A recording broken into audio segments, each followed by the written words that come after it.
ஓம் சாய்ராம். நல்லது நினைப்போம், நல்லதே நடக்கும். சீரடியிலிருந்து சாய் சச்சரிதம் 2வது நாள். முதல் நாளில் நம்ம நேத்தி பதிவில் பார்த்துருப்போம். பாபா எப்படி கோதுமை அரைத்து அந்த மாவின் மூலமாக காலரா நோயை அகற்றினார், சீரடி மக்களை காப்பாற்றினார் அப்படிங்கிறத பார்த்தோம். இன்னைக்கு சாய் சச்சரிதம் எப்படி உருவானது, ஹேமந்த் பந்த் அவர்களுக்கு ஏற்பட்ட குழப்பம், அப்புறம் தேவையில்லாத சந்தேகங்கள், விவாதங்கள், இது எல்லாத்தையும் பார்க்க போகிறோம். பாபா எப்படி அனுமதி கொடுத்தாரு, எப்படி தேர்ந்தெடுக்கிறாரு, இது எல்லாத்தையும் விரிவாக இதில் பார்க்க போகிறோம். ஹேமந்த் பந்த் அவர்களுக்கு இந்த வேலை ரொம்ப கடினமான ஒரு வேலையா இருந்திருக்கும். அது அவரும் உணர்ந்திருக்காரு. ஏன்னா இது சாதாரணமான விஷயம் கிடையாது. ஒரு ஆராய்ச்சி பண்ணி ஒரு தகவல்களை சேகரித்து 4 பேர்ட்ட போயிட்டு நம்ம பேட்டி எடுத்து என்கொயரி பண்ணி பாபா இங்க எங்க போனாரு, என்னென்ன பண்ணாரு அப்படின்னு கேட்டு எழுதுனா மட்டும் பத்தாது, அது எழுதவும் முடியாது அப்படி. ஏன்னா பாபா கடவுளின் சாராம்சம். மும்மூர்த்திகளின் வழியில் தோன்றிய தத்தாத்திரேயரின் குரு பரம்பரையை சேர்ந்தவர் சாய். அவரை பற்றி எழுதுவது சாதாரணமான விஷயம் கிடையாது. அவர் மனசுல நிறைய குழப்பங்கள். இதை எழுதி முடிக்க முடியுமா, அந்த சக்தி நமக்கு இருக்கா, அந்த அளவுக்கு அறிவு இருக்கா, அந்த அளவுக்கு ஞானம் இருக்கா, ஒரு கடலின் ஆழத்தை கூட கண்டுபிடிச்சிடலாம். எவ்வளவோ சயின்ஸ்ல என்னென்னமோ எக்யூப்மெண்ட்லாம் வந்திருக்கு, ஆழத்தை கண்டுபிடிச்சிடலாம், இந்த வானத்தை கூட அலங்கரிச்சிடலாம், ஆனா ஆகாயத்தை கூட அலங்கரிச்சிடலாம், கடலோட ஆழத்தை கூட கண்டுபிடிச்சிடலாம். ஆனா ஒரு கடவுளின் அவதாரம், ஒரு ஞானி மகான் தத்தாத்திரேயரோட அவதாரம், அவரை பத்தி நம்ம எழுதுவது சாத்தியமா, அவரை புரிந்து கொள்வது நமக்கு சாத்தியமா, அந்த அளவுக்கு நமக்கு அறிவு இருக்கா? ஒருவேளை அவரோட வாழ்க்கை வரலாறை எழுதி அது நகைப்புக்கு உள்ளாயிருச்சுன்னா என்ன பண்றது? எல்லாரும் கேலி பண்ணிட்டாங்கன்னா, என்னடா இப்படி கொலை பண்ணி வச்சிருக்கே, இப்படியே கெடுத்து வச்ச அப்படின்னு சொல்லிட்டு ஏதாவது நெகட்டிவா வரும்ல, அதெல்லாம் பயப்படுறாரு. நம்ம ஏதாவது தவறு செய்துட்டோம்னா நம்மளை எல்லாரும் ஏளனமா பேசுவாங்களே, ஒருவேளை நம்ம எழுதுறது சரியா இல்லாம ஒரு கெட்ட பேர் உண்டாகிருமோ, இது எழுதுனதுக்கு எழுதாமே இருந்துடலாம், இந்த மாதிரியான கேள்வியெல்லாம் கூட வந்துடும். இதெல்லாம் ஏகப்பட்ட விஷயங்கள் ஒரு மனசுக்குள்ள போய்கிட்டே இருக்கு. ஆனாலும் அவருக்கு ஒரு எண்ணம், ஒரு ஆசை, ஒரு விருப்பம், என்னோட சேவை, என்னுடைய பக்தியை நான் இப்படிதான் வெளிப்படுத்தணும், நான் அவரோட வாழ்க்கை சரித்திரத்தை எழுதணும், இதுதான் என்னோட பக்தியாக இருக்கும், இதுதான் என்னோட வழிபாட்டு முறையா இருக்கும்னு அவர் தேர்ந்தெடுக்கிறாரு. இதுதான் என்னோட சிறந்த வழிபாடு, பாபாவுக்கு நான் செய்யும் மிகப்பெரிய சேவை, என்னுடைய வழிபாடு இதுதான், நான் அது எழுதியே ஆகணும்னு முடிவும் பண்றாரு. ஏன்னா இது மூலமா மக்களுக்கு அவரோட வாழ்க்கையில் நடந்த, சாயின் வாழ்க்கையில் நடந்த விஷயங்களை தெரிஞ்சுக்கலாம். அது மட்டும் இல்லாம கவலையால சூழ்ந்திருக்கவங்க, அமைதி இல்லாம இருக்கிறவங்க, அப்புறம் சரியான அறிவு இல்லாதவர்கள், சபிக்கப்பட்டவர்கள், இவங்க எல்லாருக்கும் பாபாவின் அருள் கிடைக்கும், பிரம்மத்தோட ஐக்கியமாவாங்க, அஷ்டாங்க யோகம் கிடைக்கும், தியான பேரின்பம் கிடைக்கும். இது எல்லாம் கிடைக்கணும். நான் எழுத போற இந்த ஒரு நூலினால், இந்த ஒரு சாய் சச்சரித்தினால எல்லாருக்கும் எல்லாமே கிடைக்கணும் அப்படின்னு அவர் விரும்புறாரு. இதுதான் சிறந்த வழிபாடாவும் அவர் நினைக்கிறாரு. என்னோட அகங்காரம், என்னோட ஆணவம் எல்லாத்தையும் பாபாவோட பாதத்துல சரணடைஞ்சிட்டு அவர்கிட்ட எல்லாத்தையும் ஒப்படைச்சிட்டு என்னோட அகங்காரத்தெல்லாம் விட்டுட்டு நான் இதை எழுதணும் அப்படின்னு விருப்பப்படுறாரு. ஆனாலும் கூட அவர்கிட்ட அனுமதி வாங்கணும்ல. சாய் இருக்காரு, சாய் கூட இருந்து சாயை பத்தி தெரிஞ்சு அவர் எழுதணும் அப்படின்னா சாதாரணமான விஷயம் கிடையாது. ஏன்னா தாஸ்கன் அவர்கள் மாதிரி எத்தனையோ பேர் சாயை பத்தி பாடியிருக்காங்க, புத்தகம்லாம் எழுதியிருக்காங்க. அவங்க எல்லாரும் சாயோட அனுமதியோட வாங்கினாங்க. சாயால தேர்ந்தெடுக்கப்பட்டவங்க. சாய் பத்தி யார் வேணா என்ன வேணா பேசலாம், ஆனா ஒரு ஆத்மார்த்தமான அந்த ஒரு உணர்வு இருக்காது. இப்ப நம்ம எவ்வளவோ புக்ஸ் படிக்கிறோம், எவ்வளவோ துதிப்பாடல்கள் பாடுறோம் சாயை பத்தி. இருந்தாலும் அந்த ஸ்ரீ சாய்நாத தவண மஞ்சிரியில் இருக்கிற அந்த ஆத்மார்த்தமான உணர்வு வேற எதுலயுமே கிடைக்காது. ஏன்னா தாஸ்கன் அவர்கள் சாயால தேர்ந்தெடுக்கப்பட்டாங்க. சாய் தான் அந்த வேலையை கொடுத்தாரு, சாய் தான் அந்த வேலையை கொடுத்தாரு. அதெல்லாம் வரப்போகிற பதிவுகள் பார்க்க போறேன். எப்படி தாஸ்கன் அவர்கள் பாபாவால் தேர்ந்தெடுக்கப்பட்டார், பாபா எப்படி அவருக்கு அந்த வேலையை கொடுத்தாரு, பாபாவோட ஆசீர்வாதம் இருந்தா மட்டும்தான் அவரை பத்தி எழுத முடியும். கடவுள் நினைத்தால் மட்டும்தான் அவரை உணரவும் முடியும். அந்த பிராப்தம் இருக்கணும். யார் வேணா கோயிலுக்கு போலாம், யார் வேணா அந்த பூஜை இந்த பூஜைன்னு என்ன வேணா பண்ணலாம். ஆனா அவர் உணரணும் அப்படின்னா அவரோட அருள் இருக்கணும். அந்த அருள் வேணும்ல, அந்த அருள் வேணும், எனக்கு உங்களோட அனுமதி வேணும், நீங்க நான் ஆசீர்வதிங்க அப்படின்னு அவர் கேட்கறதுக்கு தைரியம் இல்லை. பாபா உங்களோட சச்சரிதத்தை எழுத போறேன், எனக்கு அனுமதி கொடுங்கன்னு நேரடியா கேட்கறதுக்கு அவர் பயப்படுறாரு. அப்பதான் ஷாமா கிட்ட போய் சொல்றாரு, எனக்கு இந்த மாதிரி ஒரு ஆசை இருக்கு, நான் பாபாவுக்கு இப்படிதான் சேவை செய்யணும்னு நினைக்கிறேன், அவரோட வாழ்க்கை வரலாறை எழுதணும், சச்சரிதத்தை எழுதணும், அவரோட அறிவுரைகள், போதனைகள், அவர் நிகழ்த்திய அதிசயங்கள், இது எல்லாம் மக்களுக்கு தெரியணும், அதன் மூலமா மக்கள் எல்லாரும் பயன்படணும் அவரோட அடியவர்கள் எல்லாருக்கும் சாயோட அருள் கிடைக்கணும், அதுக்கு வந்து நான் இதை செஞ்சே ஆகணும். ஆனால் இதை என்னால் பாபா கிட்ட போய் சாய் கிட்ட போய் என்னால் நேரடியாக வந்து கேட்கறதுக்கு எனக்கு தைரியம் இல்லை, அதனால நீங்கள் எனக்கு வந்து உதவி பண்ணுங்கன்னு ஷாமா கிட்ட போய் சொல்கிறாரு. ஷாமா வந்து பாபாவுக்கு ரொம்ப நெருக்கமானவர். இந்த கதைகள்லாம் கேட்கும்போது தெரியும் உங்களுக்கு ஷாமா எவ்வளவு நெருக்கமானவர் அப்படின்னு. நிறைய விஷயங்கள் இருக்குது. ஷாமா வந்து நம்ம கற்பனைக்கெல்லாம் அப்பாற்பட்டவர். அவர் இந்த ஷாமாவை பற்றி வந்து சாதாரணமாக சொல்லவே முடியாது. பாபா வந்து திட்டுவார். அவரு பாபா வந்து திட்டுற ஒரே ஆள் வந்து பார்த்தீங்கன்னா அவர் தான். சாப்பிடலன்னா பாபா என்ன சாப்பிட மாட்டீங்களா, சாய் உங்களுக்கு என்ன சாப்பிட மாட்டீங்களா, உங்களுக்கு என்ன பெரிய இவரு நினைப்பா, அது இது அப்படிலாம் கூட கேட்பாரு ஷாமா. ரொம்ப உரிமையா நான் சொல்றதை கேட்க மாட்டீங்களா, சாப்பிட்டே தான் ஆகணும். எப்படி நம்ம வீட்டிலலாம் தாத்தா பாட்டி அப்பா அம்மாலாம் ஏதாவது சாப்பிடாம இருக்காங்க, வயதானவங்களாம் சாப்பிடாம இருக்காங்க, நம்ம என்ன பண்ணுவோம், சொல்றதை கேட்க மாட்டேன் அப்படின்னு கேட்போம். குழந்தை ஏதாவது அடம் பிடிச்சா என்ன பண்ணுவோம், நம்ம திட்டி சாப்பிட வைப்போம், இல்லைன்னா கொஞ்சி சாப்பிட வைப்போம். அவங்களுக்கு என்ன பிடிக்குமோ அதை செஞ்சு சாப்பிட வைப்போம். அதுக்கும் வழி இல்லைன்னா என்ன பண்ணுவோம், முதல்ல என்ன பண்ணுவோம், நம்ம பெரியவங்கள்ட்ட வந்து நம்ம வந்து பணிவா அன்பா வந்து சொல்லுவோம், இதை செய்யுங்க, இதை சாப்பிடுங்க, இந்த மருந்து சாப்பிடுங்க, இந்த டாக்டர்கிட்ட போங்க, இந்த ட்ரீட்மெண்ட் எடுத்துக்கோங்கன்னு சொல்லுவோம். அதுக்கப்புறம் என்ன பண்ணுவோம், நீங்க ஒழுங்கா உங்க உடம்ப பார்த்துக்கலன்னா எங்களுக்கு தான் கஷ்டம், அதனால உங்களுக்காக இல்லைனாலும் எங்களுக்காக செய்யுங்கன்னு சொல்லிட்டு அவங்க என்ன பண்ணுவோம், திட்ட ஆரம்பிப்போம்ல. அந்த மாதிரி வந்து ட்ரீட் பண்ணுவாரு. பாபாவை அப்படி ட்ரீட் பண்ணுவார். குழந்தையா, அவங்களோட தாத்தா பாட்டியா, அந்த மாதிரி ஒரு எல்லா விதமாகவும் ஒரு நெருங்கிய ஒரு நண்பனாகவும் ட்ரீட் பண்ணுவார். ஒரு உரிமையோட சொல்லுவோம்ல, டே இது செய்டா அப்படின்னு. அந்த மாதிரி வந்து பாபா வந்து சொல்லுவார். அதான் அதுக்காக நான் வந்து பாபா வந்து வாடா போடான்னு பேசுவார், அப்படி சொல்ல வரல. அந்த உரிமையை தான் சொல்கிறேன், நீங்கள் தவறாக வந்து புரிஞ்சுக்காதீங்க. உரிமையோட வந்து பாபா வந்து அதட்டி இதை செய்யுங்க பாபா, இதை சாப்பிடுங்க பாபா, இவங்களுக்கு இதை கொடுங்க பாபா அப்படின்னு உரிமையோட கேட்கிறவர் தான் ஷாமா. அதனால தான் ஷாமா கிட்ட போயிருக்காரு ஹேமந்த் பந்த் அவர்கள்.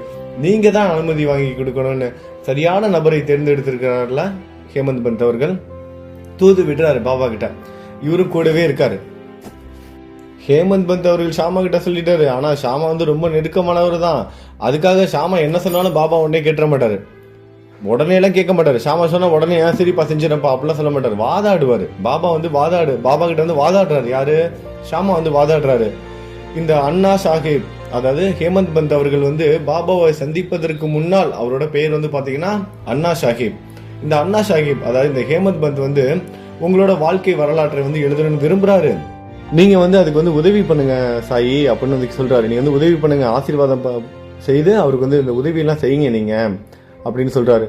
அது மட்டும் இல்லாம அவர் திரும்ப சொல்றாரு ஷாமா வந்து, நீங்க சொன்னா கேட்க மாட்டீங்க, உடனே நானே வந்து ஒரு ஏழை பக்கிரி, நானே ஒண்ணும் இல்லாதவன், நானே இந்த பழைய மசூதியில இருக்கேன், அது இதுன்னு சொல்லிட்டு தட்டி கழிக்க கூடாது, நீங்க வந்து கண்டிப்பா அதை செஞ்சே தான் ஆகணும். ஏன்னா பாபா பத்தி அவர் தெரியும். சாய் வந்து என்ன பண்ணுவாரு, எதுக்குப்பா என்னை பத்தி எல்லாம் எழுதிக்கிட்டு, நானே வந்து ஒரு ஏழை பக்கிரி, ஒண்ணுமே இல்லாதவன் அப்படின்னு, எனக்கிட்ட ஒண்ணுமே கிடையாது, எல்லாம் கடவுள் கொடுக்குறாரு மக்களுக்கு எல்லாம் நல்லா தான் நடக்குது, நான் வந்து யாருக்கும் எதுவுமே செய்யல அப்படிதான் சொல்லுவாரு. அதனால அதை புரிஞ்சுக்கிட்ட ஷாமா என்ன பண்றாரு, நீங்க இதெல்லாம் சொல்லக்கூடாது, நான் ஒன்றும் இல்லாதவன், நான் பக்கிரி, நானே வந்து பிச்சை எடுத்து தான் சாப்பிட்டுட்டு இருக்கேன், நானே என்கிட்ட வந்து ஒண்ணுமே கிடையாது, என்னை பத்தி வந்து எதுக்கு எழுதணும், இந்த மாதிரிலாம் சொல்லக்கூடாது. நீங்க வந்து இதை வந்து ஒத்துக்கணும், இதை வந்து ஏத்துக்கணும். ஏன்னா இந்த வேலையாது அவருக்காக மட்டும் செய்யல, எங்க எல்லாருக்காகவும் செய்யறாரு. எங்களை மாதிரி இன்னும் நிறைய பக்தர்கள் உங்களை தேடி வர போறாங்க. அவங்க எல்லாருக்கும் தெரியணும், வரப்போகிற காலகட்டத்துல எத்தனையோ கோடிக்கணக்கான மக்கள் வருவாங்க உங்களை பாக்குறதுக்கு. அப்ப எல்லாத்துக்கும் வந்து இந்த ஒரு நூல் வந்து துணையா இருக்கும் பாபா. அதனால நீங்க மறுபேச்சு பேசாம தயவு செய்து இதை ஏத்துக்கோங்க. நீங்க ஏத்துக்கிறதோட மட்டும் இல்லாம நீங்க ஆசீர்வதிக்கணும், நீங்க ஒத்துக்கணும், அதுக்கப்புறம் ஆசீர்வதிக்கணும். இது இரண்டும் நடந்தால் மட்டும்தான் அவரால் எழுத முடியும். அதனால நீங்க வந்து ஆசீர்வதிங்க பாபா, இதை வந்து அக்செப்ட் பண்ணிக்கோங்க அப்படின்னு அவரும் வாதாடுறாரு. இந்த மாதிரி வாதாடி ஒரு வழியா சாயியோட சம்மதத்தையும் வாங்கிடுறாங்க. சாயும் வந்து ஒத்துக்கிறாரு. அதுக்கப்புறம் சாயி என்ன பண்றாருன்னா, அவரோட உதி என்ற திருநீரை, உதி பிரசாதம் இருக்குல்ல, அந்த உதியை எடுத்து ஆசீர்வதித்து ஹேமந்த் பந்த் அவர்களுக்கு நெற்றியில இட்டுட்டு அவரோட உள்ளங்கையை அவரோட தலை மீது வைத்து அழுத்தி ஆசீர்வதிக்கிறாரு. உள்ளங்கையை எடுத்து என்ன பண்றாரு, தலையில வச்சு ஆசீர்வதிக்கிறாரு. இதற்கு நான் உறுதுணையா இருப்பேன். இப்ப நீங்க செய்ய போற இந்த வேலைக்கு நான் வந்து உறுதுணையா இருப்பேன். இந்த வரலாற்றை நானே எழுத போறேன், நீங்க வெறும் கருவிதான். ஹேமந்த் பந்த் கிட்ட சொல்றாரு, நீ வந்து வெறும் புறக்கருவிதான், இத நானே உன்னுள் இருந்து எழுதி என்னுடைய அடியவர்களுக்காக சமர்ப்பிக்க போகிறேன் அப்படின்னு வந்து ஒரு வாக்கு கொடுக்கிறாரு, ஒரு ஆசீர்வாதத்தை கொடுக்கிறாரு. நீ என்னதான் எழுதலாம், ஆனா உனக்குள்ள இருந்து எழுத போறது யாரு, நான் தான் அப்படின்னு சொல்றாரு. யாரெல்லாம் அகங்காரத்தையும் ஆணவத்தையும் அழித்துவிட்டு என்னோட பாதத்தில் சரணடைகிறாங்களோ யாரால அந்த அகங்காரம் ஆணவம் இது எல்லாத்தையும் விட்டுட்டு என்னோட பாதத்தில் சரணடைகிறாங்களோ அவங்க கூட நான் எப்போதும் இருப்பேன், அவங்களுக்கு உறுதுணையாக இருப்பேன். அதை தான் இப்போ நான் உனக்கும் சொல்லிக்கிறேன்.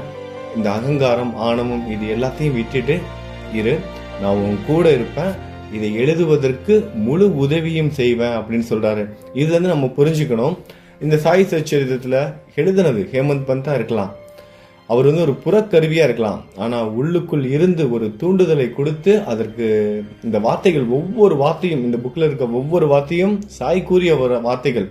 அதனாலதான் சாய் சச்சரிதம் பாத்தீங்கன்னா நமக்கு ஒரு புனித நூலா இருக்கு. இஸ்லாம் மதத்தை சேர்ந்தவர்களுக்கு குரான் புனித நூலா இருக்கு.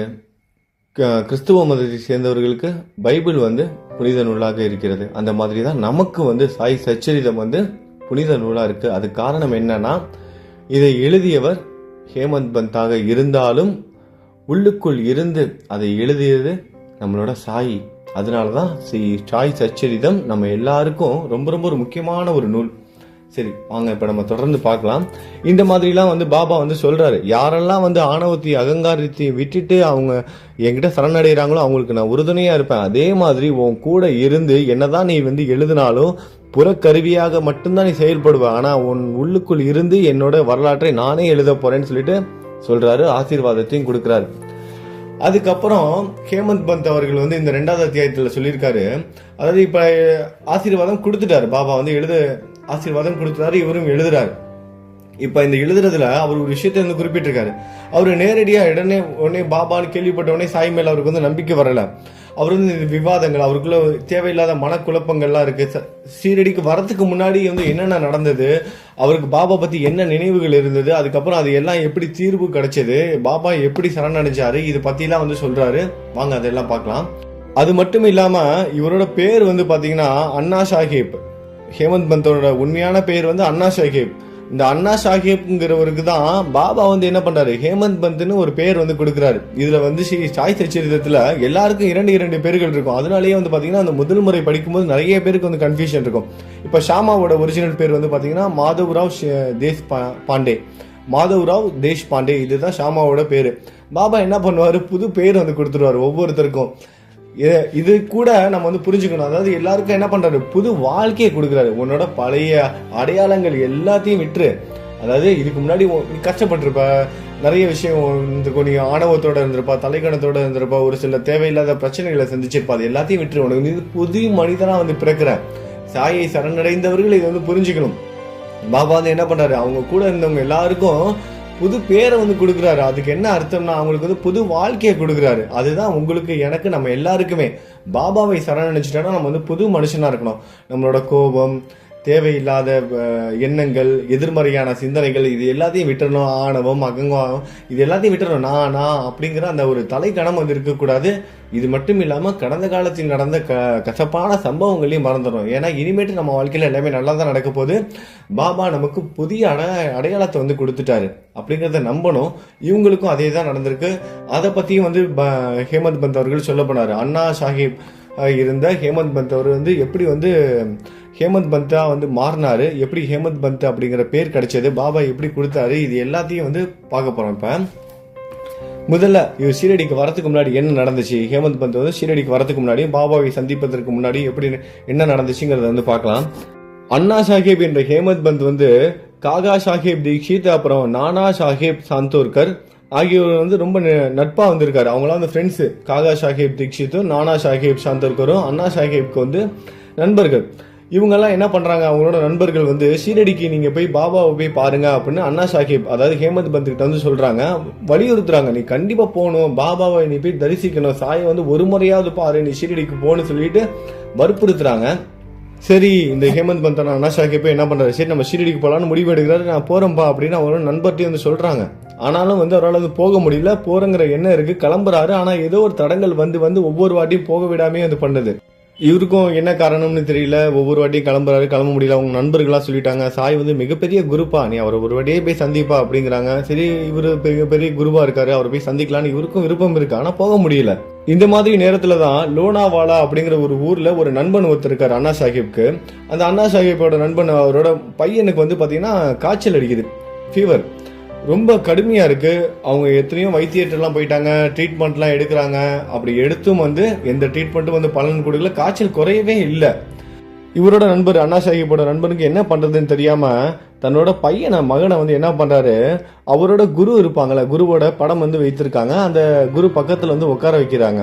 அப்படி வந்து ஒண்ணுமே பண்ண முடியல, ஒண்ணுமே அவர் குரு பக்கத்துலயும் உட்கார வச்சுட்டாரு. அந்த நண்பர் என்ன பண்றாரு, தன்னோட மகனுக்கு வந்து காய்ச்சல் சரியாகலன்னு எவ்வளவு ட்ரீட்மெண்ட் எடுக்கிறாரு, ஒன்றும் பண்ண முடியல. வீட்டுல அவங்களோட பூஜை அறையில இருக்கிற குருவோட படத்துக்கு பக்கத்துல கொஞ்ச நேரம் உட்கார வைக்கிறாரு, என்னென்னமோ பண்ணி பாக்குறாரு, சாமி கும்பிடுறாரு, குரு கிட்ட வந்து பிரார்த்தனை பண்றாரு, ஒண்ணுமே பண்ண முடியல. இது எல்லாத்தையும் பார்த்துட்டு இருக்காரு அண்ணா சாஹிப், அதாவது ஹேமந்த் பந்த். அவர் வந்து அவரோட குரு கிட்ட போயிட்டு தன்னோட பையனை வந்து ஒப்படைக்கிறாரு. அப்படி ஒப்படைச்சு வந்து அந்த பையனுக்கு வந்து காய்ச்சல் வந்து சரியாகல. அப்புறம் எதுக்கு குரு தேவை அப்படிங்கிற எண்ணம் வருது. இப்படி இருக்கும்போது தான் இவருக்கு ஒரு சிந்தனையும் வருது, எதுக்கு வந்து நம்ம வந்து ஒரு குரு கிட்ட போய் நம்ம வந்து சரணடையணும், அவரும் வந்து ஒரு மனிதர் தானே. இப்ப பாரு, என்னோட நண்பர் வந்து அவரோட பையனுக்கு வந்து காய்ச்சல்னு சொல்லிட்டு தன்னோட குரு கிட்ட போய் ஒப்படைக்கிறாரு. ஆனா அவர் குரு என்ன பண்ணாரு, குருனால எந்த உதவியுமே இல்லையே. அப்படி இருக்கும்போது ஷீரடிக்கு நான் ஏன் போகணும், ஒரு மனிதன் ஒரு குருன்னு சொல்லிட்டு அவர்கிட்ட நான் போய் ஏன் என்னோட வாழ்க்கையை நான் போய் வந்து ஒப்படைக்கணும், எதுக்காக சரணடையணும் அப்படின்னு சொல்லிட்டு அவர் என்ன பண்றாரு, ஷீரடி போற பயணத்தையே வந்து ஒத்தி வச்சிடறாரு. அதாவது இதுவரைக்கும் ஷீரடி போகணும் முயற்சி பண்ணிக்கிட்டு இருந்தாரு. ஷீரடி போக முடியாம ஒவ்வொரு வாட்டியும் ஒவ்வொரு தடங்கள் வந்து தள்ளி போயிட்டு இருந்தது. ஆனா இனிமேட்டு அவருக்கு அந்த போறங்கிற எண்ணமே இல்லை. ஏன்னா வந்து ஒரு கண்ணால வந்து பாக்குறாரு, தன்னோட நண்பனோட மகனுக்கு வந்து காய்ச்சல் அடிக்குது, அந்த காய்ச்சலுக்காக மருத்துவம் செய்யறாரு, மருத்துவம் பாக்குறாரு, எதுவுமே பலன் அடிக்கல. குரு கிட்ட போய் ஒப்படைக்கிறாரு, அப்பையும் பலன் இல்லை. அப்ப எதுக்கு நம்ம வந்து குரு கிட்ட வந்து போகணும், குரு கிட்ட ஒப்படைச்சே வந்து சரியாகல அப்படின்னு அந்த எண்ணம் வந்ததுனால இனிமேல் நம்ம ஷீரடிக்கு போக வேணாம் அப்படிங்கிற எண்ணத்தை வந்து கொண்டு வந்துறாரு மனசுல.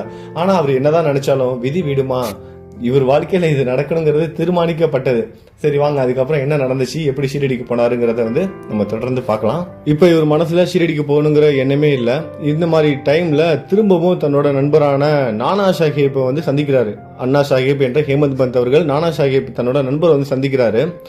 அப்ப நானா சாஹிப் வந்து ஒரு பயணத்துல இருக்காரு. பயணத்துல இருக்கும்போது வந்து இடையில போகும் வழியில வந்து தன்னோட நண்பரான ஹேமந்த் பந்த் என்ற அண்ணா சாஹிப் வந்து பாக்குறாரு.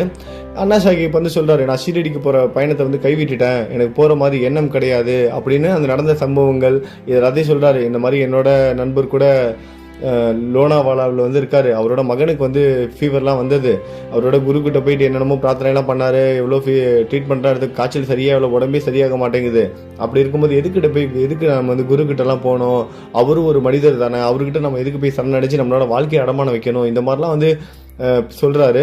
இவரும் வந்து வாதாடுறாரு. நானா சாஹிப் வந்து என்ன பண்றாரு, நானா சாஹிப்பும் வந்து சொல்றாரு, வாக்குவாதங்கள் வந்து நடக்குது அண்ணா சாஹிப்புக்கும் நானா சாஹிப்புக்கும் சொல்றாங்க. சொல்லி இவர் வந்து புரிய வைக்கிறாரு. அவரோட அண்ணா சாஹிப்பான நண்பரான நானா சாஹிப் வந்து சொல்லி புரிய வைக்கிறாரு. ஒரு வழியா அவரும் வந்து அக்செப்ட் பண்ணிக்கிறாரு. அவரும் வந்து பாபாவை பத்தி எடுத்து சொல்லி, இல்ல நமக்கு வந்து குரு தேவை அப்படின்னு அவர் செய்த அந்த வாக்குவாதங்கள் இது எல்லாமே ஒரு கட்டத்துல முடிவடைந்து சரின்னு ஒத்துக்கிறாரு. அண்ணா சாஹிப் வந்து ஒத்துக்கிட்டு, சரி நான் ஷீரடிக்கு போறேன், நீ சொல்றத நான் வந்து புரிஞ்சுக்கிறேன், நான் ஏத்துக்கிறேன், நான் ஷீரடிக்கு போறேன்னு சொல்லிட்டு போறாரு. போற வழியிலயும் வந்து பயணத்திலயும் வந்து பாத்தீங்கன்னா ஒரு சில உதவியும் வந்து கிடைக்குது. அவர் வந்து ஒரு ட்ரெயின்ல ஏறாரு, அது ஏறுற ட்ரெயின் வந்து ஒரு ஊர்ல நிக்காது. அதையும் வந்து பாபா வந்து என்ன பண்றாரு, இதெல்லாம் வந்து வரப்போகிற நாட்கள்ல உங்களுக்கு எல்லாம் புரியும், பாபா எப்படிலாம் வந்து ஹெல்ப் பண்றாரு. ஒரு ஷீரடி பயணத்துல இருக்கும்போது வந்து பாத்தீங்க அப்படின்னா எல்லாரையும் பத்திரமா கூட்டிட்டு வந்து பத்திரமா அனுப்பி வைப்பாரு. ஒரு போற வழியில ஒரு பிரச்சனை இருக்குன்னா அவங்களை தடுத்து நிப்பாட்டிடுவாரு. இல்ல நீ ஷீரடிக்கு வர வேணாம், நீ அப்புறமா வான்னு தடுத்து நிப்பாட்டுவார். அதே மாதிரி ஷீரடியில போகும்போது வந்து பாத்தீங்கன்னா ஒரு சில ரயில் வந்து கேன்சல் ஆகும், ஃபிளைட் கேன்சல் ஆகும், இந்த மாதிரிலாம் நடக்கும். அதெல்லாம் செய்து பாப்பா என்ன பண்ணுவார், ஷீரடியிலே இருக்க வச்சு அடுத்த நாள் வந்து அனுப்பி வைப்பார். இந்த மாதிரியான விஷயங்கள்லாம் நிறைய இன்னைக்கு வரைக்கும் வந்து நடந்துட்டு இருக்கு. அதுதான் மிகப்பெரிய ஒரு ஆச்சரியமா இன்னைக்கும் மக்களுக்கு வந்து இருக்கு. இந்த மாதிரி தான் வந்து இவருக்கு வந்து உதவி செய்யற வர வழியில வந்து பாத்தீங்கன்னா ஒரு ஷீரடிக்கு பக்கத்தில் உள்ள அந்த ரயில்வே ஸ்டேஷன் வந்து ட்ரெயின் நிற்காது. ஆனால் இவர் தெரியாமல் அந்த ட்ரெயினில் வந்து போயிட்டு இருக்காரு. அப்புறம் அந்த ட்ரெயினில் பயணம் செய்கிறவரு என்ன பண்ணுறாரு, இல்லை இந்த ஸ்டேஷனில் நிற்காது, நீங்கள் இந்த ஸ்டேஷனில் இருந்து இறங்குங்க அப்படி செய்து வந்து உதவியும் செய்கிறாங்க. அவர் உதவி செய்தனால சரியான டைமுக்கு போய் சேர்றாரு. அப்படி இல்லைன்னா அவர் வந்து அடுத்த நாள் தான் போய் சேர்ந்திருப்பாரு ஷீரடிக்கு. இதையும் வந்து புரிஞ்சுக்கிறாரு.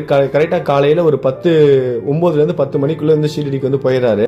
அதாவது முதல் வந்து ஹேமந்த் பந்த் அவர்கள் வந்து ஷீரடிக்கு போறாரு. அண்ணா சாஹிப் என்ன பண்றாரு, ஷீரடிக்கு வந்து வராரு.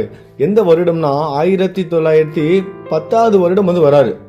வந்தவர் வந்து தங்குறாரு. அவங்க மிகப்பெரிய தங்கும் வசதிகள்லாம் கிடையாது அப்ப ஷீரடியில. சாதாவோட வாதாங்கிற ஒரு இடம் தான் தங்குற இடம். அங்கதான் தங்குறாரு. அங்க தங்கி இருந்த அவரு வந்து பாபாவோட ஒரு அடியவரை வந்து சந்திக்கிறாரு, தாத்தியா சாஹேப் நூல்கர் அப்படிங்கிறவர். அவர் கூட தான் சேர்ந்து வந்து பாபாவை வந்து தரிசனம் பெறாரு. வாங்க ஃபர்ஸ்ட் பாபாவை தரிசனம் செய்து விட்டு அதுக்கப்புறம் வந்து நம்ம குளிச்சுட்டு சாவகாசமா நம்ம வந்து பார்க்கலாம், முதல்ல பாபாவை சந்திக்கலாம்னு சொல்லிட்டு சொன்ன உடனே இவருக்கு வந்து ரொம்ப சந்தோஷம். இதை கேட்ட உடனே இனிமேட்டு வந்து உங்கள்கிட்ட ஹேமந்த் பந்த் அவர்களே வந்து பேச போறாரு. அவர் வந்து என்ன எழுதியிருக்காருன்னா நான் அதை அப்படியே படிக்கிறேன் கேளுங்க. இப்படி அவர் சொன்னோன்னே, அதாவது தாத்தியா சாஹேப் நூல்கருங்கிற அந்த பாபாவோட அடியவர் சொன்னோன்னே வாங்க போய் பாபாவை தரிசனம் பார்க்கலான்னு சொன்ன உடனே இவருக்கு ரொம்ப சந்தோஷமா. அவர் சொல்றாரு பாருங்க, தாத்தியா சாஹிப் நூல்கர் இப்படி சொன்ன உடனேயே நான் பாபாவிடம் ஓடி சாஷ்டாங்க நமஸ்காரம் செய்தேன். எனது மகிழ்ச்சிக்கு எல்லை இல்லை. நானா சாஹேப் சாந்தோர்கர் என்னிடம் கூறியதற்கு அதிகமாகவே கண்டேன். அவரோட நண்பர் வந்து அவர் பாபா பத்தி விவரித்து சொன்னார்ல நானா சாஹேப், அதை வந்து அவர் விவரித்ததை விட இன்னும் அதிகமா அது உணர்ந்தாராம். பாபாவை நீங்க நேர்ல போய் பாத்தீங்கன்னா அந்த நிமிஷம் நீங்க இப்படி உணர்வீங்க அப்படி உணர்வீங்கன்னு என்னென்னமோ சொல்லியிருப்பார்ல, அது எல்லாத்த விட இவரு ரொம்ப அதிகமா வந்து உணர்ந்தாராம். ஏதான் நம்ம சொல்லுவோம்ல, உணர்வுகளை வந்து வார்த்தையால வந்து நம்ம விவரிக்க முடியாது. அதுதான் இவரு சொல்றாரு, அவர் விவரித்ததை விட இன்னும் அதிகமாக நான் வந்து உணர்ந்தேன். என்னுடைய புலன்கள் எல்லாம் திருப்தி அடைந்தன. நான் பசி தாகத்தை மறந்தேன். அவரோட புலன்கள் எல்லாம் திருப்தி அடைந்ததான். அவரோட பசி தாகம் இது எல்லாத்தையும் மறந்துட்டாராம். சாய்பாபாவின் பாதங்களை தொட்டவுடன் ஆசீர்வதிக்கப்பட்ட ஓர் புத்தம் புதிய வாழ்வையே அவர் எனக்கு அருளியதை உணர்ந்தேன். பாபாவோட பாதத்தை தொட்ட உடனே நம்ம எல்லாருக்கும் ஒரு உணர்வு வரும் பாருங்க. அந்த உணர்வு ஹேமந்த் பந்த் அவர்களுக்கு வந்து கிடைச்சிருக்கு. பாபாவோட பாதத்தை தொட்டவுடனே ஒரு புது வாழ்க்கை, ஒரு புது பிறவி, புதுசா நான் இன்னைக்கு பிறந்திருக்கேன் அப்படிங்கிற ஒரு உணர்வு அவருக்குள்ள வந்து தோன்றிருக்கு. உங்களுக்கு இதே மாதிரியான உணர்வுகள் தோன்றியிருக்கா? நீங்க முதல்ல பாபாவை பார்த்தவுடன், பாபாவை நம்பினவுடன், பாபாவை சரணடைந்தவுடன் இந்த மாதிரியான உணர்வுகள் உங்களுக்கு ஏற்பட்டிருக்காங்கிறத இந்த வீடியோக்குள்ள இருக்க கமெண்ட் பாக்ஸ்ல வந்து சொல்லுங்க. சரி வாங்க இப்ப நம்ம தொடர்ந்து பார்க்கலாம். புத்தம் புதிய வாழ்வையே அவர் எனக்கு அருளியதை உணர்ந்தேன். என்னை இச்செயலில் இடைவிடாமல் தூண்டி சாய்பாபாவின் தரிசனத்திற்கு உதவி புரிந்தவர்களுக்கு கடமைப்பட்டதாக கருதினேன். நம்ம எல்லாரும் சொல்லுவோம்ல, இவங்களாலதான் நான் வந்து பாபா கோயிலுக்கு போனேன், இவங்களாலதான் நான் சாய் கோயிலுக்கு போனேன், அவங்களுக்கு வந்து கோடி நன்றிகள் சொல்லலாம். எத்தனையோ பேர் இன்னைக்கு கூட நம்ம வீடியோ பார்த்துட்டு இருக்கவங்க, நம்ம ஷீரடியை பார்த்துட்டு இருக்கவங்க, உங்களாலதான் நான் வீடியோ பார்க்குறேன்னு எத்தனையோ பேர் நன்றிகள் வந்து சொல்லிட்டு இருக்காங்க. அதே மாதிரி தான் அவங்களும் வந்து சொல்றாங்க. இந்த மாதிரி பாபாவை எனக்கு வந்து அறிமுகப்படுத்துறாங்களா என்னோட நண்பர்கள், அவங்களாம் ரொம்ப உயர்ந்தவங்க, அவங்களாம் வந்து என்னோட உறவினர்கள். நண்பர்கள் வந்து எப்படி ஆயிட்டாங்க, என்னோட நான் சாதாரண நண்பர்கள் கிடையாது, அவங்களாம் உண்மையாவே என்னோட உறவினர்களாக தான் நான் வந்து நினைக்கிறேன், என்னோட குடும்பமா நினைக்கிறேன். அவங்களுக்கு வந்து நான் வந்து கடன் பட்டிருக்கேன், ஆனா அந்த கடனை நான் வந்து திருப்பி அடைக்க முடியாது. ஏன்னா பாபாங்கிற மாதிரியான ஒரு குரு கிட்ட, என்ன ஒரு கடவுள் கிட்ட, ஒரு தத்தாத்திரையோட அவதாரத்துக்கிட்ட என்ன வந்து கொண்டு போய் சேர்த்திருக்காங்க. இதற்கு கைமாறாக நான் என்ன செய்ய முடியும், இந்த கடனை நான் எப்படி அடைக்க முடியும்னு விவரிக்கிறாரு. அதுக்கப்புறம் ஹேமந்த் பந்த் அவர்கள் என்ன சொல்றாருன்னா, சாய்பாபாவின் தரிசனத்தில் உள்ள நூதனமானது நான் கண்டவாறு, அதாவது அவர் வந்து என்னென்ன நூதனமா என்னென்ன கண்டாரு, நுட்பமா என்னென்ன கண்டாரு அப்படிங்கறது சொல்றாரு. நம்முடைய எண்ணங்கள் மாறுகின்றன, முன்னை கர்மங்களின் வலிமை அளிக்கப்படுகின்றது. அதாவது அவரோட எண்ணம்லாம் மாறுதான். அது மட்டும் இல்லாம நம்மளோட கர்மம் எல்லாமே வந்து அழிக்கப்படுகிறது. நம்மளோட கர்மம்லாம் என்ன பண்ணுது, கர்ம வினைகள் எல்லாமே வந்து அழிகிறது. அதை வந்து உணர்கிறார். அல்லது பற்றற்ற நிலை அதிகரிக்கிறது. எது மேலேயும் ஆசை இல்லை. நம்ம ஒரு விஷயத்து மேல ரொம்ப பற்றா இருப்போம்னா, அந்த மாதிரி என்ன எதுக்கும் நான் அடிக்ட் ஆகாம, எந்த விஷயத்தையும் நான் ரொம்ப விரும்பாம நான் வந்து அந்த பற்றற்ற நிலைக்கு வந்து வரேன். அதை வந்து என்னால் வந்து உணர முடியுது அப்படிங்கிறதையும் சொல்றாரு. அது அடுத்ததாக முன்ன பிறவியில் செய்த பல நல்ல கர்மங்கள், நமக்கு போன பிறவியில எல்லாரும் கர்மானாலே கெட்டது மட்டும் நினைச்சுக்கிறோம். போன ஜென்மத்திலேயே, போன பிறவிலையும் இந்த பிறவிலையும் நம்ம கெட்டது மட்டுமே செஞ்சுக்கிட்டு நல்லதையும் செஞ்சுட்டு இருக்கோம்ல. அதை தான் சொல்றாரு, போன ஜென்மத்தில் நான் செய்த நல்ல கர்மங்களால் அத்தகைய சுப தரிசனம் அடையப்படுகிறது. போன ஜென்மத்துல நான் ஏதோ நல்ல விஷயம் செஞ்சிருக்கேன், எனக்கு நல்ல கர்மாவும் இருக்கு, அதனாலதான் நான் வந்து பாபாவை வந்து தரிசனம் செய்தேன், சாய்பாபாவை பார்ப்பதற்கு, அவரோட பாதத்தை சரணடைவதற்கு எனக்கு வந்து ஒரு வாய்ப்பு வந்து கிடைச்சிருக்கு. இப்படி சொல்ற ஹேமந்த் பந்த் அவர்கள் நமக்கு என்ன சொல்றாருன்னா, நீங்கள் சாய்பாபாவை கண்டுவிட்டீர்கள் ஆனால் பிறகு இந்த உலகம் முழுவதும் சாய்பாபாவாகவே தெரியும். சாயாவே தெரியுமா இந்த உலகமே. நீங்க வந்து ஒரு வாட்டி நீங்க சாயை தரிசனம் விட்டுட்டீங்க அப்படின்னா நீங்க பாக்குறது எல்லாமே சாயாதான் உங்களுக்கு தெரியும். இந்த உலகமே சாயாதான் உங்களுக்கு வந்து காட்சி கொடுக்கும் அப்படின்னு ஹேமந்த் பந்த் அவர்கள் வந்து சொல்றாரு. நிதர்சனமான ஒரு உண்மை, நம்ம எல்லாருக்கும் இது தெரியும். சரி, அடுத்ததா என்ன சொல்றாரு, அடுத்ததா என்ன நடந்திருக்குன்னு பார்ப்போம். நிறைய விவாதம்லாம் நடந்திருக்கு. இவர் வந்து ஷீரடிக்கு வந்தப்ப நிறைய விவாதம்லாம் நடந்திருக்கு. அது என்னென்னங்கிறத வந்து பார்ப்போம். அதாவது ஹேமந்த் பந்த் அவர்கள் வந்து செய்த விவாதங்கள். குருவின் தேவையை பற்றி எனக்கும் பாலா சாஹேப் படேவுக்கும் இடையில் ஒரு சூடான விவாதம் வந்து நடக்குது. அதாவது ஹேமந்த் பந்த் அவர்களுக்கும் பாலா சாஹேப் படே அப்படிங்கிற ஒரு சாய் பக்தருக்கும் இடையே வந்து ஒரு சூடான விவாதம். எதுக்கு வந்து நம்ம வந்து குரு கிட்ட போய் சரணடையணும்? ஏற்கனவே நம்ம ஒரு மனசுல வந்து ஒரு எண்ணம் வந்ததுல, எதுக்கு வந்து குரு கிட்ட சரணடையணும்? அவரும் வந்து ஒரு மனிதர் தானே, நம்மளோட வாழ்க்கையை நம்ம அவர்கிட்ட வந்து ஒப்படைக்கணும், நம்மளோட கடமையை நம்ம ஒழுங்கா செஞ்சாலே போதுமே, நம்ம நல்லா இருப்போமே, அப்புறம் எதுக்கு குரு கிட்ட போகணும்? நிறைய பேரோட கேள்விகள் இதுதான். நிறைய பேரோட கேள்விகள் என்ன இருக்கு, நம்மளோட வேலையை நம்ம கரெக்டா செய்யறோம்ல, அப்புறம் எதுக்கு நம்ம சாமி கும்பிடணும், நம்ம எதுக்கு அப்புறம் குருவை வந்து கடைபிடிக்கணும் அப்படிங்கிற இந்த கேள்விகள். அதே கேள்வியை தான் இவரும் கேட்கிறாரு. இது தவறான கேள்விகள் கிடையாது. எல்லார் மனதிலும் ஒரு காலகட்டத்தில் எல்லாரோட மனதிலையும் இந்த மாதிரியான கேள்விகள் வந்துதான் அதுக்கப்புறம் பக்குவம் பெற்று அவங்க ஆன்மீக பாதையில போறாங்க, குருவோட வாழ்க்கையில பயணத்தை வந்து மேற்கொள்றாங்க. இன்னும் எத்தனையோ பேர் வந்து இந்த பக்குவ நிலையை அடையாம சின்ன பிள்ளைங்கள்ல இருந்து வயசானவங்க வரைக்கும் எத்தனையோ பேர் இருந்திருக்காங்க. எவ்வளவோ கஷ்டப்படுறாங்க, என்னென்னமோ பண்றாங்க. தேவையில்லாத ஆன்மீகங்கிற பேர்ல வந்து என்னென்னமோ பூஜைகள், தேவையில்லாத மந்திரங்கள், அந்த புனஸ்காரம், இது அது, ஏகப்பட்ட நேரத்தை விரயம் பண்றது, பணத்தை வந்து விரயம் பண்றது, போலியான இடத்துல போயிட்டு அவங்க வந்து மாட்டிக்கிறது. கடவுளை நம்புறாங்க. அதாவது என்ன பண்ணுவாங்க, கடவுளுக்கு நம்ப மாட்டாங்க சரியா, ஆனா வந்து ஜாதகத்தை நம்புவாங்க. அதாவது இந்த செஞ்சா போதும், நாம ஜெபத்தை மட்டும் செஞ்சா போதும்னு சொன்னா அவங்க வந்து கேட்க மாட்டாங்க. அவங்க என்ன பண்ண, கூட சேர்த்து ஒரு மந்திரத்தையும் சொல்லணும், அப்பதான் அவங்க வந்து நம்புவாங்க. ஆஹா, நம்ம பிரார்த்தனை வந்து நிறைவேறும். சாதாரணமா நீங்க வந்து ஏதாவது ஒரு உங்களால முடிஞ்சது யாருக்காவது ஒருத்தருக்கு வந்து யாரோ ஒரு உயிரினத்துக்கு, ஒரு காக்காவுக்கோ, ஒரு கழுகுக்கோ, ஒரு பறவைக்கோ, இல்ல ஒரு நாய்க்கோ, பூனைக்கோ ஒரு உணவு கொடுங்க அப்படின்னா அவங்களுக்கு பிடிக்காது. அவங்க அப்படின்னா வந்து கடவுளோட அருள் வந்து கிடைக்காது. அவங்களுக்கு வந்து என்ன பண்ணணும், பிரம்மாண்டமா வந்து செய்யணும், நான் நிறைய பணத்தை செலவு பண்ணணும், அந்த மாதிரி செலவு பண்ணி நான் பிரம்மாண்டமா வந்து அன்னதானம் பண்ணணும் அப்படின்னு சொல்லிட்டு எங்கெங்கேயோ போய் பண்ணுவாங்க. ஆனா உண்மையா பசித்து இருக்கவங்களுக்கு போய் உணவு போய் சேராது. அப்ப அதனால எந்த ஒரு பலனும் கிடையாது. இந்த மாதிரி நிறைய பேர் வந்திருக்காங்க. குருவோட தேவை என்ன இருக்கு? நான் என்னோட வேலையை கரெக்டா செய்யறேன், நான் நல்லவனா இருக்கேன், நான் என்னோட பொறுப்பை எழுந்து நடக்கிறேன், அப்ப இருக்குமா எனக்கு எதுக்கு குரு? இந்த மாதிரியான விவாதங்கள் எல்லாமே செய்யறாரு. யாரு? ஹேமந்த் பந்தான நான் அண்ணா சாஹேப் வந்து என்ன பண்றாரு, பாபாவோட பக்தரான பாலா சாஹேப் பாட்டகிட்ட வந்து இந்த விவாதம்லாம் நடந்துகிட்டு இருக்கு. நாம் நம்முடைய கடமையை செய்ய வேண்டி இருக்கையில் ஏன் குரு தேவைப்படுகிறார்? ஒருவன் தன்னாலான முயற்சிகளை செய்து தன்னைத்தானே காப்பாற்றிக் கொள்ள வேண்டும். சோம்பேறியாக தூங்குவதை தவிர வேற எதையும் செய்யாத ஒருவனுக்கு குரு என்ன செய்துவிட முடியும்? இங்கனம் நான் சுதந்திர எண்ணத்திற்காக வாதாடினேன். நான் வந்து அடிமை யாருக்கிட்டையும் இருக்க மாட்டேப்பா, நான் என்கிட்ட இருப்பேன், நான் வந்து என்னோட பேச்சதான் கேட்பேன், நான் வந்து என்னோட வேலையை செய்யறேன். அப்படி இருக்கும்போது நான் எதுக்கு போய் நான் ஒரு குரு கிட்ட போய் அடிமையா இருக்கணும் அப்படிங்கிற அவரோட எண்ணத்தை வந்து சொல்லி தெரியப்படுத்துறாரு. இங்கனம் நான் சுதந்திர எண்ணத்தை வாதாடினேன்.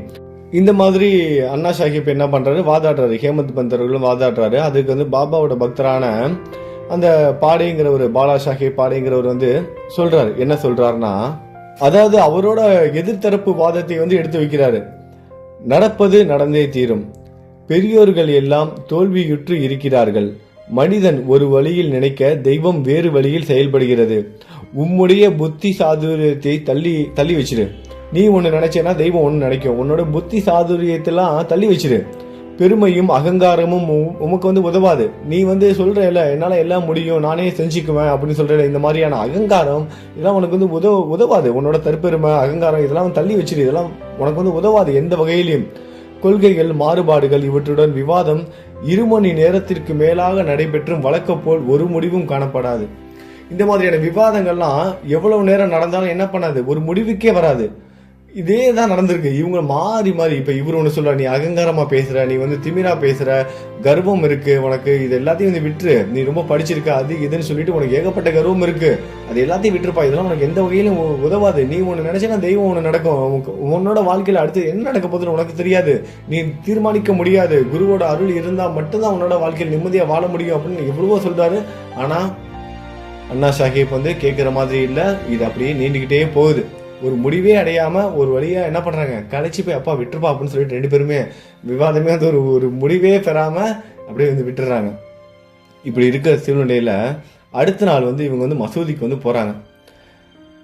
அப்ப காகா சாஹிப் தீக்ஷித்தை பாபா பின்வருமாறு வினவினார். பாபா வந்து அப்ப சொல்றாரு, இவங்க எல்லாம் ஷிரடிக்கு அந்த மசூதிக்கு போனோன்னு பாபா கூட இருக்கும்போது அப்ப பாபா சொல்றாரு காகா சாஹிப் தீக்ஷித்தை பார்த்து, ஷாதேவாதாவில் என்ன நடந்து கொண்டு இருந்தது, வாதம் எதை பற்றியது என்று கூறி கேட்கிறாரு. அந்த வாதாவில் நீங்க எல்லாம் தங்கியிருந்தீங்களா, அங்க என்னப்பா வாதம் நடந்தது சொல்லுங்கப்பா, நானும் தெரிஞ்சுக்கிறேன் அப்படின்னு கேட்கிறாரு. இந்த ஹேமந்த் பந்த் அதான் அந்த அண்ணா சாஹிப் வந்து என்ன பண்றாரு, என்ன சொன்னாரு சொல்லுங்களேன், நானும் தெரிஞ்சுக்கிறேன், என்ன வாக்குவாதம் நடந்தது, ஹேமந்த் பந்த் வந்து என்ன கேட்டாரு, என்ன பேசினாரு சொல்லுங்க. இதை கேட்ட ஹேமந்த் பந்த் வந்து ஒரே ஆச்சரியம், நடுநடுங்கி போறாரு. ஏன்னா வந்து மசூதியும் பாபா தங்கியிருந்த அந்த மசூதியும் வாதாவுக்கும் சம்மந்தமே இல்லை, வெகு தொலைவில் இருக்கு. அங்க பேசுறது இங்க கேட்காது, பாபா அங்க வர்றதுக்கு வாய்ப்பே இல்லை, இங்க இருக்கிற அவருக்கு எப்படி தெரியும் அப்படின்னு அவர் வந்து வியந்து போறாரு, நடுநடுங்கி போறாரு. சர்வ வியாபியாகவும் அகத்திலிருந்து ஆட்டி வைப்பவராகவும் இல்லாவிடில் இந்த விவாதத்தை அவர் அறிந்திருக்கவே முடியாது. சர்வ வியாபியா இருக்கிறவரால மட்டும்தான் இதை வந்து தெரிஞ்சுக்க முடியும். ஏன்னா எங்கேயோ ஒரு இடத்துல நடக்கிற ஒரு விஷயத்தை எப்படி தெரிஞ்சுக்க முடியும்? உட்கார்ந்த இடத்துல இருந்து உலகம் முழுவதும் பாபா நிறைஞ்சி இருக்காரு, எங்கெங்கேயோ நடக்கிற எத்தனையோ விஷயங்கள் அவருக்கும் தெரியுது. இதெல்லாம் எப்படி சாத்தியம்? நம்ம எங்கேயோ இருக்காங்க, 7 கடல் தாண்டி 7 மலை தாண்டி எந்தெந்தையோ வெளிநாட்டுல எங்கெங்கயோ ஷிரடிக்கே வராதவங்க அங்க இருந்து ஓம் சாய்ராம் எழுதுறாங்க, அவங்களோட பிரார்த்தனைகளை சொல்றாங்க, பாபாவுக்கு தெரியுது. இதெல்லாம் எப்படி? சர்வ வியாபி, அவரால் மட்டும்தான் இது வந்து முடியும். அதான் இவர் சொல்றாரு, நாங்க எங்கேயோ இருக்கோம், அங்க பேசுறது எப்படி பாபாவுக்கு தெரிஞ்சிருக்கோம்? அவரை போய் பாக்குறோம், அவர் கேட்கிறாரு ஹேமந்த் பந்த் என்ன சொன்னா அப்படின்னு கேட்கும்போது இவர் எப்படி இருந்திருக்கும் நினைச்சு பாருங்க. இவ்வளவு நேரம் எதுக்கு குரு கிட்ட சரணடையணும், நான் எதுக்கு என்னோட வாழ்க்கையை அவர்கிட்ட போய் அடமானம் வைக்கணும், இப்படி கேள்வி கேட்டு இருந்த இவருக்கு எப்படி இருந்திருக்கும்? ஒரு நிமிஷம் பலார் அரைஞ்ச மாதிரி இருந்திருக்காரு. அந்த மாதிரி தான் அவருக்கு வந்து இருந்திருக்கு. என்ன சொன்னா ஹேமந்த் பந்த், சொல்லுங்க நானும் தெரிஞ்சுக்கிறேன் அப்படின்னு பாபா கேட்கும்போது, அதுக்கப்புறம் எப்படி இவருக்கு இந்த பேர் கிடைச்சது அப்படிங்கறத வந்து பார்க்க போறோம். அதாவது அண்ணா சாஹேப் எப்படி வந்து ஹேமந்த் பந்த் ஆனாரு, ஹேமந்த் பந்த்ங்கிறதுக்கான அர்த்தம் என்ன, இதை பத்தி இவரோட எண்ணங்கள் என்ன அப்படிங்கறத வந்து தெரிஞ்சுக்க போறோம். இப்ப அண்ணா சாஹேப்பான எண்ணம் வந்து சாய் ஏன் வந்து ஹேமந்த் பந்த்னு சொல்லணும், அதுக்கான காரணம் என்ன அப்படின்னு இவர் வந்து சிந்திக்கிறாரு, கொஞ்சம் குழப்பமும் அடைகிறாரு. ஏன்னா ஹேமந்த் பந்த் அப்படிங்கிறது வந்து பாத்தீங்கன்னா ஒரு புகழ்பெற்ற ஒரு மந்திரி. அவரு ரொம்ப கல்வியிலும் அறிவியலும் ரொம்ப சிறந்து விளங்கினவர், ரொம்ப ஞானம் பெற்றவர், ரொம்ப எழுத்தாற்றல் சொல்லாற்றல், ரொம்ப படிச்சவர், ரொம்ப ஞானம் அடைந்தவர் அவரு. அது மட்டும் இல்லாமல் அரச வம்சத்தை சேர்ந்த ராம்தேவ் மகாதேவ் என்ற தேவகிரி அரசர்களின் புகழ்பெற்ற மந்திரி அவரு. கல்வி கேள்வி நிரம்ப பெற்று நற்பண்புகள் நிறைய பெற்ற அவரு ஆன்மீக விஷயங்கள் அடங்கிய சதுர்வர்க்க சிந்தாமணி மற்றும் ராஜ பிரசத்தி போன்ற பல உயர்ந்த நூல்களின் ஆசிரியம் அவர்தான். இது மாதிரி ஆன்மீக நூல்களை எழுதுனதோட மட்டும் கிடையாது, அவர் வந்து கணக்குகளையும் நிறைய ஃபார்முலாலாம் கண்டுபிடிச்சிருக்காரு. அப்டேட்டான நிறைய விஷயத்த வந்து கணக்குல வந்து கணிதத்துல வந்து நிறைய ஆராய்ச்சி வந்து பண்ணியிருக்காரு. இது மட்டும் அல்லாமல் அவர் வந்து என்ன பண்ணியிருக்காரு, இந்த மராத்தி லாங்குவேஜ்ல வந்து புலமையை பெற்றவர். இந்த மாதிரி லாங்குவேஜ்லயும், அதாவது நம்ம மொழியிலயும் வந்து ரொம்ப திறன் பெற்றவர். அது மட்டும் இல்லாம ஆன்மீகத்திலையும் வந்து திறன் பெற்றவர், அரச வம்சத்தை சேர்ந்தவர், நிறைய படிச்சிருக்காரு. அது மட்டும் இல்லாம கணிதத்திலையும் வந்து ஆராய்ச்சி எல்லாம் பண்ணியிருக்காரு. இப்படி இருக்கிற அவரோட பேரை வந்து எனக்கே வைக்கணும், நான் வந்து ஒரு சாதாரணமானவன், சாதாரணமா ஒரு படிச்சவன், சாதாரணமான ஒரு அறிவுள்ளவன், ஒரு நடுத்தர குடும்பத்தை சேர்ந்தவன், நடுத்தரமான எண்ணம் உள்ளவன், எனக்கு ஏன்னா இது வேணும் இது வேணாம் அப்படின்னு கரெக்டா சிந்திச்சு எனக்கு முடிவு எடுக்க தெரியாம நம்ம என்ன பண்ணுவோம், கொஞ்சம் அல்லாடப்படுவோம்ல, அந்த மாதிரி அவரு இந்த மாதிரி நடுத்தரமான எண்ணம் கொண்டவன். எனக்கே இந்த பட்டம் அப்படிங்கிற மாதிரிலாம் கொடுத்து நினைச்சு அவருக்கு வந்து ரொம்ப குழப்பமா இருக்கு. ஆனால் அதை குறித்து தீவிரமாக சிந்தித்து அது என் அகங்காரத்தை அழித்து பணிவாகவும் அடக்கமுடனும் இருக்க வேண்டும் என்பதற்காகவே அளிக்கப்பட்டது. அதாவது பாபா எதுக்காக இந்த பேரை கொடுத்திருக்காருன்னா, நீ வந்து இதுக்கு வந்து தகுதியானவன் கிடையாது அப்படிங்கிற மாதிரி நீ வந்து உணர்ற.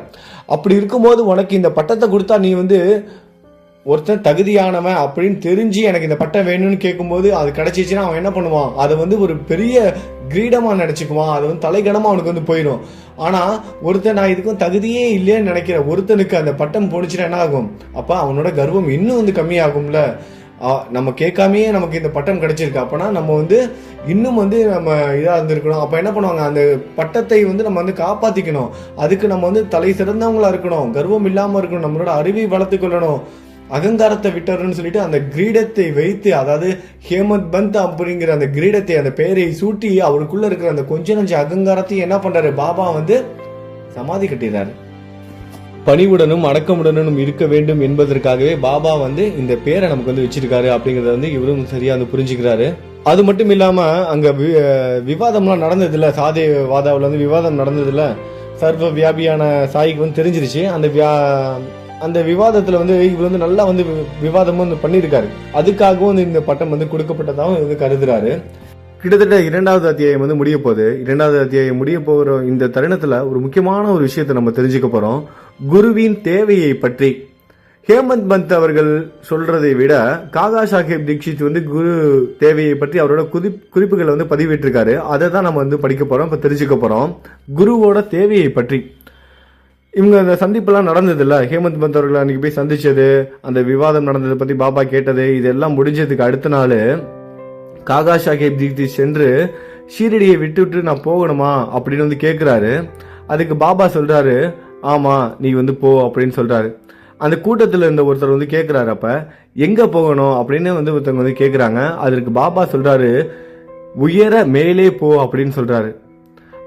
அந்த மனிதர் வந்து அப்ப கேட்கிறாரு, அந்த நீங்க உயர மேல வந்து போ சொல்றீங்க, அந்த வழி வந்து எப்படி இருக்கும், அந்த பாதை வந்து எப்படி இருக்கும் அப்படின்னு நீங்களே சொல்லுங்க சாயின்னு சொல்லி கேட்கிறாங்க. அதுக்கு சாயி சொல்றாரு, அங்கே போவதற்கு பல வழிகள் உள்ளன. இங்கிருந்தும், அதாவது ஷீரடியிலிருந்தும் ஒரு வழி உள்ளது. பாதை ரொம்ப கடினமானது. புலிகளும் ஓநாய்களும் வழியில் காடுகளில் உள்ளன. பாதை வந்து ரொம்ப கடுமையா இருக்கும். போற வழியில ஓநாய்களும் புலியும் காட்டு விலங்குகளும் அந்த காட்டுல வந்து இருக்கும். நான் அப்ப வந்து ஹேமந்த் பந்த் கேட்கிறாரு, அதாவது காகா சாஹேப் தீக்ஷித் கேட்கிறாரு, ஒரு வழிகாட்டியை நாம் அழைத்து சென்றால் என்ன? அப்ப வந்து காகா சாஹேப் தீக்ஷித் வந்து கேட்கிறாரு, பாபா நீங்க வந்து மேல போங்கன்னு சொல்றீங்க, இங்க ஷிரடியில இருந்து ஒரு பாதை இருக்குன்னு சொல்றீங்க, ஆனா அந்த பாதை வந்து ரொம்ப கடினமானதா இருக்குன்னு சொல்றீங்க, காட்டு விலங்குகள் நிறைய பிரச்சனைகள்லாம் இருக்குன்னு சொல்றீங்க, அதுக்காக நான் வந்து ஒரு வழிகாட்டியை வந்து அழைச்சிட்டு போனா என்ன பாபா அப்படின்னு வந்து கேட்கிறாரு. அதற்கு பாபா சொல்றாரு, அப்போது கடினம் இல்லை, அந்த மாதிரி நீ ஒரு வழிகாட்டியை நீ கூட்டிட்டு போனேன்னா பாதை வந்து கடினமா இருக்காது.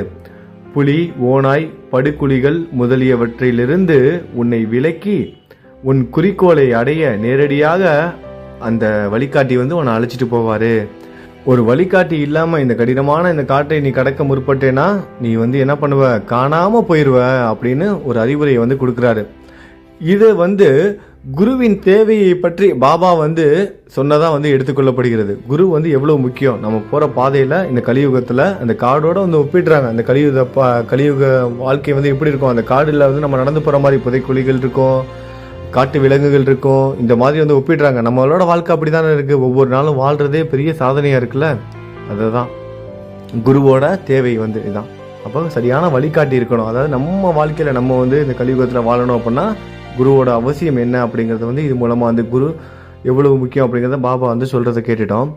சரி, இப்ப நீங்க சொல்லுங்க, உங்களோட குரு உங்களோட வாழ்க்கை பாதையில, இந்த கடினமான வாழ்க்கை பாதையில உங்களோட குரு உங்களுக்கு வழிகாட்டியா இருக்காரா? உங்களை நல்வழிப்படுத்தி கொண்டுட்டு போயிட்டு இருக்காரா? நீங்க போற இலக்கை சரியான பாதையில நீங்க போய்கிட்டு இருக்கீங்களா? அந்த தைரியத்தையும் நம்பிக்கையை உங்களோட குரு உங்களுக்கு கொடுத்துருக்காரா அப்படிங்கிறத இப்ப நீங்க சொல்லுங்க.